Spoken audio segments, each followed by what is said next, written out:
अक्कलकोटमधील मुरलीधर मंदिर येथील धर्मशाळेची स्थापना अक्कलकोटच्या संस्थानिकांनी केलेली. या ठिकाणी स्वामी समर्थांसोबतच स्वामीसुतांचं देखील सदोदित वास्तव्य असायचं. हा माझा व्हिडिओ मुख्यत्वे स्वामीसुतांना समर्पित असणार आहे. नमस्कार, मी दिनेश नवले. या व्हिडिओमध्ये मुरलीधरांचं दर्शन तर घेणारच आहोत, सोबतच स्वामीसुत महाराज नेमके कोण होते, त्यांचं स्वामी समर्थांसोबत नेमकं काय नातं होतं ते देखील जाणून घेणार आहोत. मागच्या व्हिडिओमध्ये आपण स्वामी समर्थ वटवृक्ष मंदिरापासून हाकेच्या अंतरावर असलेल्या पुरातन नवसाच्या मारुती मंदिराचं दर्शन घेतलेलं. त्या वास्तूचा स्वामी समर्थांच्या लीलांशी असलेला संबंध त्या व्हिडिओमधून जाणून घेतलेला. त्या मंदिरामधून दर्शन घेऊन त्यापुढेच काही पावलांवरच मुरलीधराचं मंदिर आहे, तेथे जायला निघालो. काही पावलं चालत आल्यावर मुरलीधर मंदिरापाशी पोहोचलो. हे ठिकाण फारसं कुणाला माहीत नसल्याने ते लवकर समजून येत नाही. नमस्कार मित्रांनो, पुन्हा एकदा या अक्कलकोटमधल्या नवीन व्हिडिओमध्ये मी तुम्हा सर्वांचं स्वागत करतो. आता मी आहे अक्कलकोटच्या वटवृक्ष मंदिरासमोर. एक मुरलीधर मंदिर आहे, तर त्या मुरलीधर मंदिराचं आणि स्वामी समर्थांचं खूप मोठं नातं आहे. तर त्या मंदिराचं आपण आता दर्शन घेऊया आणि मुरलीधर मंदिराची माहिती आपण आता जाणून घेऊया. धर्मशाळेच्या एक मजली इमारतीमधून आत प्रवेश केला.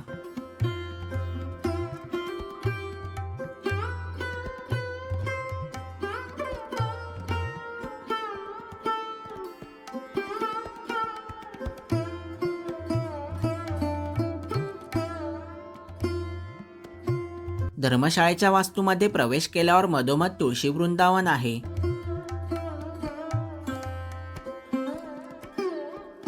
पुढे खुल्या जागेमध्ये मुख्य मंदिरापाशी पोहोचलो. गाभाऱ्याबाहेरील एका कठड्यावर स्वामी समर्थांचा फोटो आहे. सर्वात आधी मी स्वामी समर्थांचं मनोभावे दर्शन घेतलं. मुख्य मंदिराचा गाभारा सध्या बंद आहे. मी बाहेरूनच मुरलीधराचं दर्शन घेतलं. गाभाऱ्यात मधोमध भगवान श्रीकृष्णांची मुरलीधर रूपी गोड मूर्ती आहे. मूर्तीला मस्त हार फुलांनी सजवलंय. तसेच मुरलीधरांच्या डोक्यावर त्यांची आवडती मोरपिसं आहेत. मुरलीधराच्या त्या गोड रूपाकडे पाहतच राहावंसं वाटतं. मुरलीधराच्या डोक्यावर साजेसा मुकुट व गळ्यात मोत्यांची माळ देखील आहे. ही वास्तू फार पूर्वी अक्कलकोटच्या संस्थानिकांनी धर्मशाळा म्हणून बांधलेली. अक्कलकोट संस्थानाला भेट देणाऱ्या साधू संत महंतांना विसाव्यासाठी म्हणून ही वास्तू उभारण्यात आलेली. अक्कलकोटमध्ये येणारे भाविक येथे नाममात्र शुल्क देऊन मुक्काम करतात. अक्कलकोट संस्थान तसेच मृदुला राजे भोसले नेमक्या कोण होत्या त्याची सविस्तर माहिती मी मागे खंडोबा मंदिराच्या व्हिडिओमध्ये सांगितलेली. ती सविस्तर माहिती जाणून घ्यायची असल्यास त्या संपूर्ण यूट्यूब व्हिडिओची लिंक आय बटनवर मिळेल. मुरलीधराचं दर्शन घेऊन मंदिराला प्रदक्षिणा घालायला निघालो. प्रदक्षिणा मार्गातून धर्मशाळेचा परिसर पाहून घेतला. मुरलीधर मंदिरातून दर्शन घेऊन त्यामागेच एका छोट्याशा जागी आलो. त्या जागी मधोमध भलं मोठं औदुंबराचं झाड आहे व त्यापुढेच छोट्याशा देवळीत स्वामी समर्थांच्या पादुका आहेत. या देवळीतील स्वामी समर्थांच्या पादुका स्वामीसुत महाराजांनी स्थापन केलेल्या आहेत. खाली छोटासा गणपती, मारुती व मधोमध छोट्याशा पादुका देखील आहेत.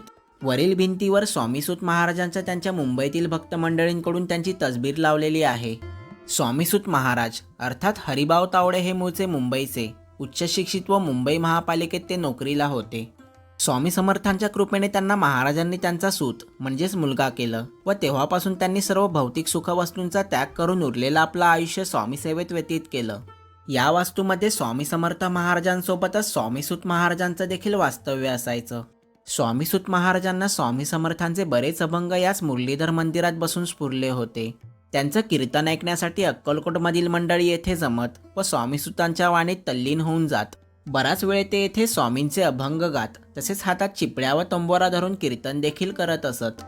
या स्वामीसुत महाराजांचं मुंबईतील गिरगाव परिसरातील कांदेवाडी येथे वास्तव्य होतं, जेथे स्वामी समर्थांचा सध्या मठ आहे.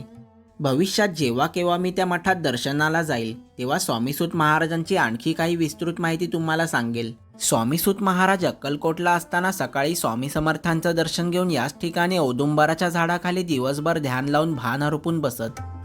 आता परिसरात मागच्या बाजूला आलो. ही वास्तू काहीशी जुनी झालीये.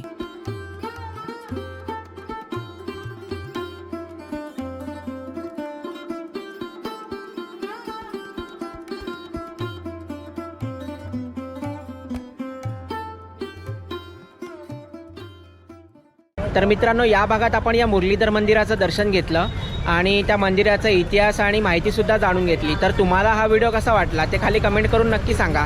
आणि तुम्हाला हा व्हिडिओ आवडल्यास तुम्ही व्हिडिओला लाईक करा, माझ्या चॅनलला सबस्क्राईब करा आणि जास्तीत जास्त लोकांपर्यंतसुद्धा शेअर करा. आणि तुम्हीसुद्धा कधी या ठिकाणी आला नसणार तर अक्कलकोटला आल्यावर आवर्जून या मंदिराला भेट द्या. चला तर आता अक्कलकोटमधल्या अशाच एका नवीन व्हिडिओमध्ये आपण भेटू.